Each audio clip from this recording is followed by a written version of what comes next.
पश्चिम बंगाल में विधानसभा का चुनाव होने में अब महज 2 महीने का समय बाकी है। माना जा रहा है कि अप्रैल महीने में विधानसभा का चुनाव शुरू हो जाएगा, यानी कि वोटिंग की प्रक्रिया शुरू हो जाएगी। ये कितने चरण में होगी और क्या पूरी प्रक्रिया होगी, ये तो आने वाले समय में पता चलेगा। चुनाव आयोग इस पर जल्द ही कुछ माना जा रहा है, होली के बाद इस पर जल्द ही कुछ जारी करेगा।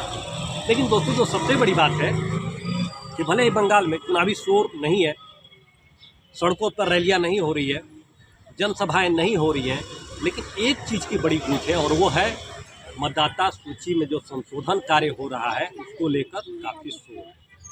और ऐसा कहा जा रहा है, यह जानकारी आ रही है कि जो पश्चिम बंगाल में 294 विधानसभा की सीटें हैं, उसमें हर सीट पर औसतन 19,000 वोटरों के नाम कटने की बात सामने आ रही है।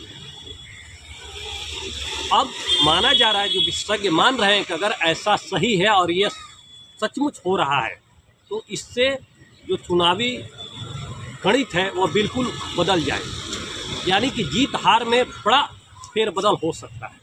क्योंकि हम बता दें कि 294 में से 166 सीट ऐसी थी जिन पर 2021 में 25,000 से कम पर जीत हार सुनिश्चित हुई थी। यानी कि आप समझ सकते हैं कि यदि 19,000 मतदाता अगर सूची से बाज जाते हैं तो समीकरण कुछ भी हो सकता है। यह सत्ता पक्ष के साथ भी जा सकता है और सत्ता पक्ष के खिलाफ भी जा सकता है। विरोधियों के लिए फ़ायदेमंद भी हो सकता है, कुछ भी हो सकता है, क्योंकि आंकड़े के जो जानकार हैं वो बताते हैं कि स्थिति कुछ भी हो सकती है।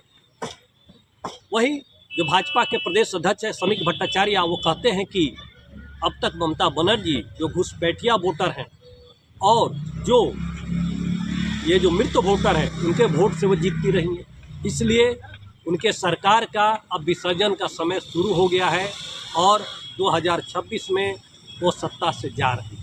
वहीं कुणाल घोष जो टीएमसी के प्रवक्ता हैं, उनका कहना है कि एसआईआर करके बीजेपी ने तृणमूल की राह आसान कर दी।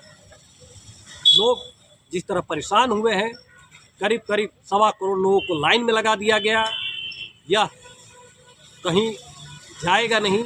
ये चुनाव में इसके जो लोगों के विरोध हैं वो सामने आएंगे और बीजेपी को इसका खामियाजा भुगतना पड़ेगा। दोस्तों, जानकार ये बताते हैं कि उनका कहना है कि अभी फाइनल लिस्ट आने वाली है, इसके बाद ही सारी चीज़ें साफ हो पाएंगी।